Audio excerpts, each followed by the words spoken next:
can see how jacked that chain tensioner is. Look, wow, how close those two chains are together. Oh my god, he's using a gun to take out the head bolts. Come on, amateur. Hello all and welcome back to my channel, Rover Turbo. In this video, it's part 2 on the Golf, on the cheapest Golf in the country. So in this video, they're going to go through the process of taking the head off. So in this video, I actually take the head off and investigate, you know, the head and the valves and are they bent and all that kind of stuff. So right at the end, you'll see the head come off and an investigation on that. So stay tuned, like, subscribe, share, comment, put your comments down below. Appreciate all that kind of stuff, like all that kind of good stuff. So let's get on with the video. Just going to go through all of the parts that I've got with the car. I've got a complete set of inlet valves and a complete set of exhaust valves. There are some valve stem oil seals. We've got a bag of seals and O-rings. We've got 2 boxes of head bolts. I'm not quite sure why we've got 2 boxes. If anyone knows, comment section. We've got a head gasket.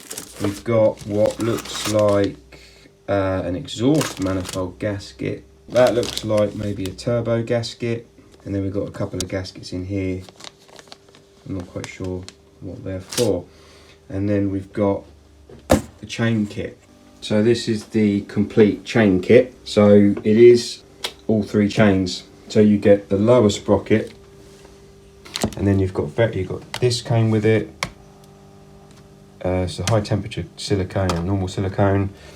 Various different guides. The front oil seal guides, the balance chain tensioner, and then you've got the main chain tensioner. I'm assuming this is the updated or whatever model. And then you've got your 3 chains, and it has, you can just see, got some coloured links in here which line up with the timing marks on the lower and the upper 2 cam sprocket. So I wasn't planning on doing all of the chains with the balance shaft and stuff because it's a lot more complicated, but looking at it, it doesn't actually look a lot more complicated as long as all the you know, everything is all lined up, all the timing marks all line up, all your colour links all line up. If there's wear on the main chain and there's wear on the tensioner, there's going to be wear on all of the chains, isn't there? I know that the balance shafts aren't under as much strain as everything else, but in my mind it makes sense to do the lot. It's just a bit of a pity this car does actually looks like has been serviced regularly with using VW long laugh oil every 11,000 miles, and this has still happened. So anyway, so that's all the bits and pieces for the chain and the kit and everything I need. I think it's everything I need. I'll find out obviously when I'm actually diving into the engine what more I do need. Right, so I'm going to make a start on just taking this apart. Sorry about any wind noise, but you can't catch a break in this country. It's either snowing, raining or windy, or all 3 together. I believe all that was happened, I'm quite sure whether this has been timed up, whether this has been put into TDC. I'm going to do that anyway. It was worked out that it had slipped the timing, because if you see that notch in the cam there, that's where that's supposed to be, because in theory you can take the head off without removing the cam ladder, because there's all these holes that allow you to, in theory, I think that's how you're supposed to do it. So in theory, if you time it up to TDC, these notches in the cams are supposed to allow you to get to the head bolts, but as you can see with this one, it's not. It's in a completely different position, so that shows you that these 2 cams are not in the correct position. I think that this one needs to be rotated round to TDC, and then obviously this one will then obviously rotate to the wrong position, but it's pretty irrelevant at the moment because it's all coming apart and it will all get timed up correctly to get. I want to kind of get it roughly because there should be a mark on the crankshaft pulley for TDC, and then obviously I'll start getting off the inlet and the exhaust and stuff and see how we get on. Right, there's a bit of an update. Got the inlet manifold off, and that was a right fucking pig of a job to do. There is the main pain in the bum is this bracket, which goes and bolts down. You can't see that, but there is a bolt hole just underneath. Well, you're not going to see it, but just underneath there, this bolt's a right pain in the bum to get to with the inlet manifold in place. Why they made this a stud, I have no idea. Bottom of the inlet manifold, there's a standoff which this goes on. If they'd made this a bolt, it would just, you have to lift the manifold away from the engine and up, and you can't, so you have to take this off. Anyway, it was a right pain in the arse. You've got all wiring clips and stuff all on the bottom. You've got loads of bolts down here that you can't get to because the throttle body's in the way. Yeah, anyway, it's a right nightmare. So I've tried to start taking the exhaust manifold off. I'm not quite sure. I've got one nut off, and this didn't even put up a struggle, it just snapped. And I don't know whether that was already gone or going when it was done up, because this has had another turbo dot put on it, so I don't know if it's had the exhaust manifold replaced, but that looks like it was already corroded and it was already sheared off. There's a bolt just under here you can get to for this tin shield, but then this tin shield doesn't come off, so you've got to do everything blind behind there. So I'm not quite sure what I'm going to do with that yet. And then yeah, now I've got it jacked up a bit, and I've got the cover off. It's not a full cover, it's just a small cover. It's been a few days, more like probably weeks. I've lost my nozzle out of that again. Always pinging out everywhere. Right, I can't remember how much I've videoed, so I'm either going to go over it again or cut this out. So obviously the inlet manifold's off. It's a complete and utter,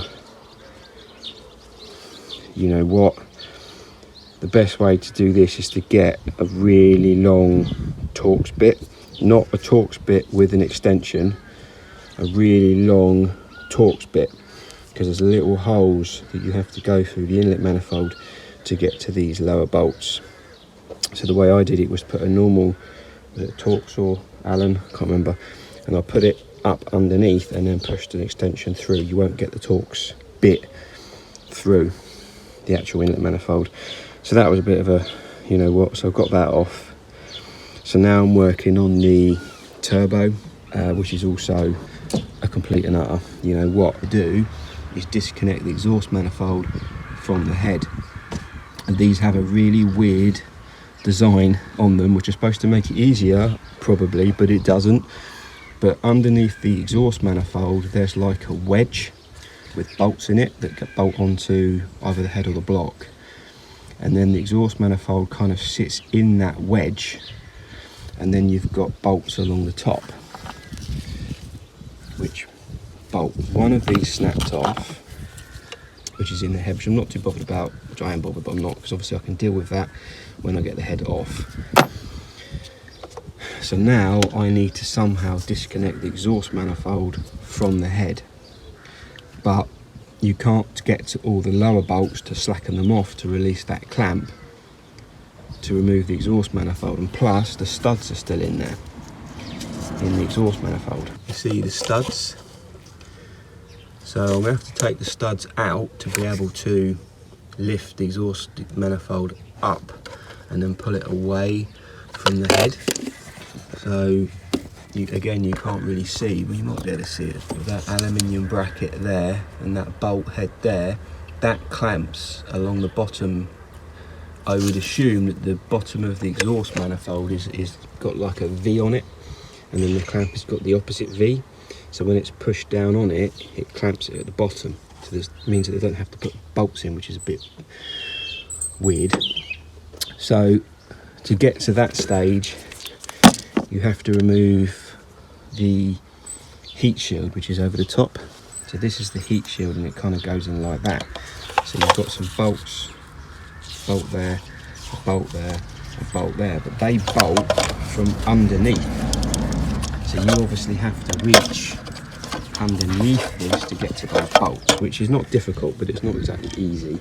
So this has all different kinds of Allen, stars, Torx, all over the place. There's all different fittings everywhere. 13mm nuts. Now I've got to try and get one of the, I can't get to the underneath bolts through here for some reason. It's just not allowing me to do it. And one of them is right up against this flange.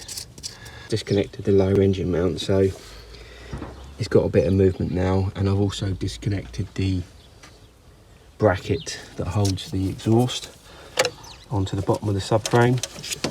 So I hope that's moved away a little bit now. That's given me a little bit more flexibility. So this is a horrible job. Everyone I've spoken to about this is a horrible job. Doing anything on it, the water pump's been done on this, you have to take the inlet manifold off, horrible job. Turbo, horrible job. Obviously this turbo has been replaced at some point with a hybrid unit. They chose to go for the hybrid unit rather than the KO4, whatever it is that a lot of people have been talking about. Apparently the KO4 is very laggy, and this is a hybrid unit, so you've got best of both worlds, I believe. So apparently it has been on the rollers at 300 and something brake horsepower, 310, 300, whatever. So I don't know whether that's just straight out the box or whether it's been tickled or whatever, tuned. Update, I've got the exhaust manifold off now, well, loose. Underneath the car there is a metal bracket which bolts onto the bottom of the block, which then bolts onto the bottom of the turbo. You need to remove that to allow the turbo to, or the exhaust manifold to flap about. I also took out feed here, and then there's a feed down the back which I took out, which then allowed me to then get a socket underneath here to get to this lower aluminium pinch bolt, because I tried to remove, where are they, these studs, but I couldn't because there wasn't enough poke, because I've got a stud extractor. So I was hoping to be able to take the studs out so this manifold would then lift up off of the aluminium bracket, but there wasn't enough sticking through to be able to get that out. It's a bit of a faff really, but when you get underneath you can see there's a little metal tin shield that goes around the drive shaft. You take that off, then you can see the bottom of the turbo a lot better, and you can see the bracket to the back of the block. All this is all disconnected, so now I've just got to do the chain. So I'll get a jack underneath the sump, lift the engine up a little bit, take off this engine mount, then I can then start to disassemble. I've already timed up the bottom, which I think I've mentioned in, I'll put the bolt back in, I think I've already mentioned that. It's all going to be timed up anyway, so it doesn't really make any difference, but I want it to be roughly in time before I took, this is all messed up anyway, so I've got the tool for this to be able to undo this and to take all this apart. This is a reverse thread, so this one undoes in the do up direction, and then I can start taking this apart. And then I've got, this is a special head bolt tool for one of these engines. I'm not quite sure exactly what you would call this, but it's got the special end on it. I do have a kit, a complete Torx Allen key kit, which has something that's very similar, but apparently it's different. These are more square, those are more rounded, and these are more deep, so it allows it to actually fully engage into the head bolt, but it fully engages properly, and I'd rather use the right tool because apparently there's a slight difference. So engine mount off, you have to disconnect the rear stabiliser bar to be able to get the engine right up and right down. So there's a bolt here which uses 10mm. So there's one here, there's one through here, and there's one down here. So, and obviously you take off the main bulk of the engine mount, which is bolted down there with 18mm bolts, 2 bolts onto the leg, obviously take that off first, and then this piece comes off. So good idea is to keep as many bolts with the item you've taken off if you can, or put them back in the original holes. I'm not going to remember where all that goes. That gives us a much more clearer access, and then this tin comes off, and that allows you to get to the adjuster and everything else like that. This has to come out, this has to come out, all of these bolts and these bolts across here. Right, so that's that bit off. Yeah, that just goes in the clockwise direction. You undo all the bolts, and then this controls the variable valve timing. That has a plunger on the end of there, which screws into there. And then you've got that bolt there, which I've put back in, so that obviously then just comes off. So now this is all loose. Right, so that's the cover removed. So there's loads of these little bolts that go around the outside. Those bolts are T30s, and then just using just like a hammer and a sort of a scraper, just sort of went round and tease it off, because what you don't want to do is bend it unless you want to replace it. So if you don't want to replace it, then you just need to tease it off. And then that shows you that you can see how jacked that chain tensioner is. Look, wow, wow, how close those two chains are together. Yeah, so that's definitely what they call chain stretch, or what they is actually wear on the chain. The chain wears, it gets longer, it doesn't stretch technically. Right, so we'll get the chain, we'll get the tensioner detensioned, remove the tensioner, get the chain sloppy,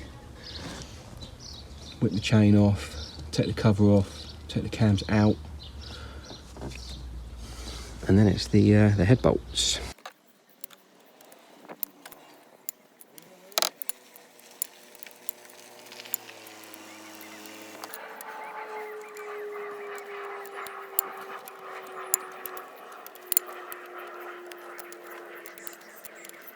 I'm just sort of undoing them in a crisscross pattern, sort of reverse of what you do it up, bit at a time.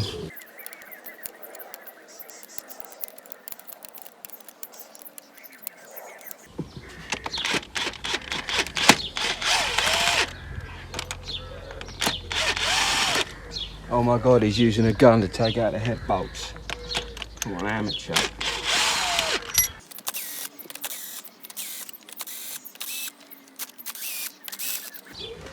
It's only because I haven't got an adapter.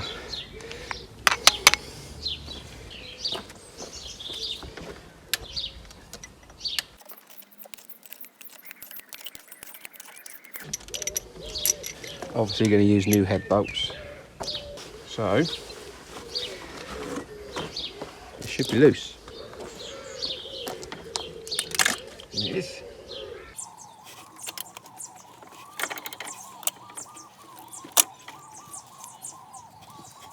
Right, let's take go for a live take on this. Hope nothing's still attached.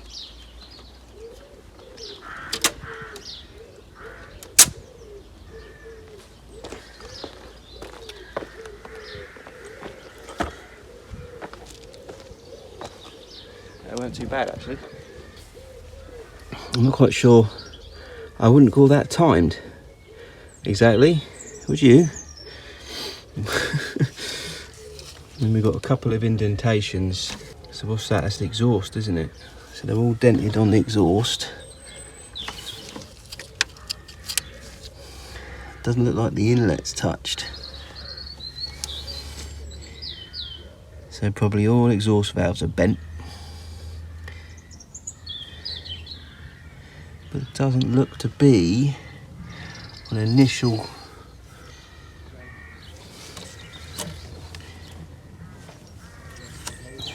any other damage.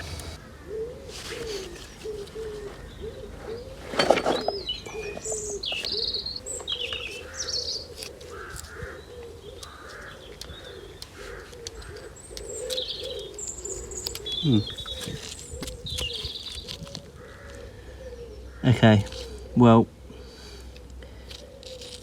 I mean, none of them look obviously bent and stuck open. So what I'll do is I'm going to take all of these off, try and keep them in order because I want to put them back in the same way they came out. We'll tip it upside down and then we'll pour some petrol or brake cleaner or something in the combustion chambers and see what we get leaking out. I'm not going to believe my luck if it hasn't bent any valves,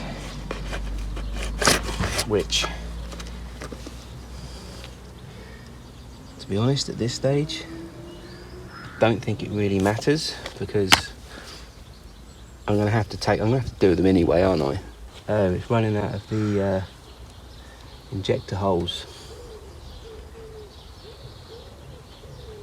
So I think what I need to do is to pour it in here, because nothing is coming out of these.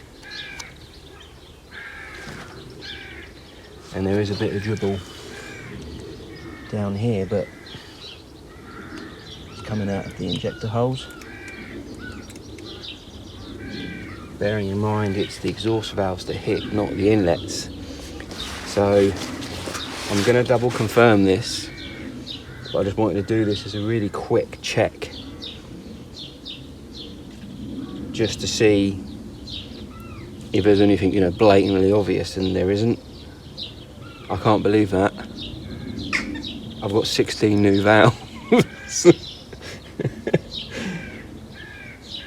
So yeah, I mean, this isn't covering the whole of the valves, but I mean, I'll pour some in there. I'll do that off camera, and then if I find anything, I'll obviously come back.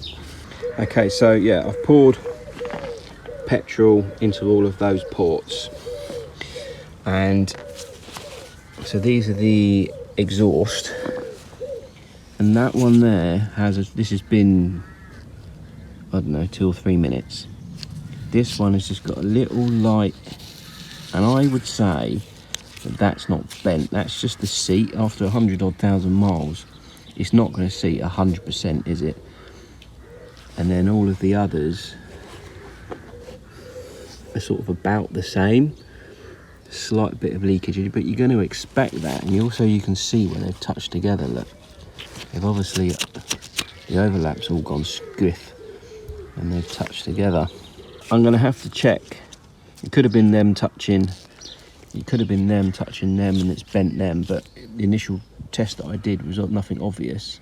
I've got to strip down the head anyway. I've got to take the valves out. I've got to de-coke the valves. I've got to lap the valves in. I've already got the valves.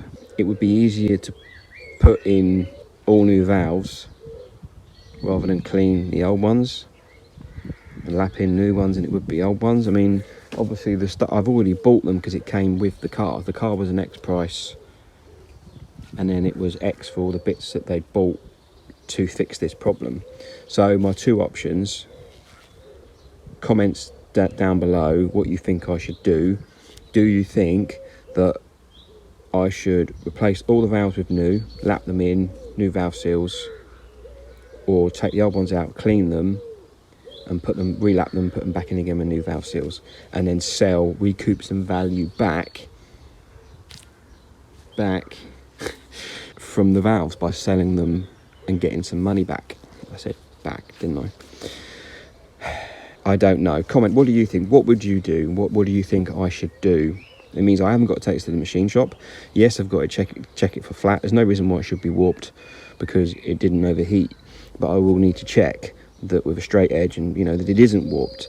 But this, I was thinking, this is going to cost £500 at the machine shop to put new valve guides in and la da da da da da da da. So it's possible that if the chain was replaced, this would have been fine. at 100 and odd whatever thousand miles that it's got on it, it needed a refresh, didn't it? Right, that's it on the part 2 of the Golf video. Because as you can see, heads off, and it's good news. I mean, no damage. Just can't believe my luck, really, to be honest. So now I've got to obviously strip the head down and clean it and check it out and get it all cleaned up and put new bits and pieces in, new valves, and obviously get the head back on. So that obviously will be, or stages of that will be in part 3. So tune in for that one, don't miss it, and thank you very much for watching. I will see you soon.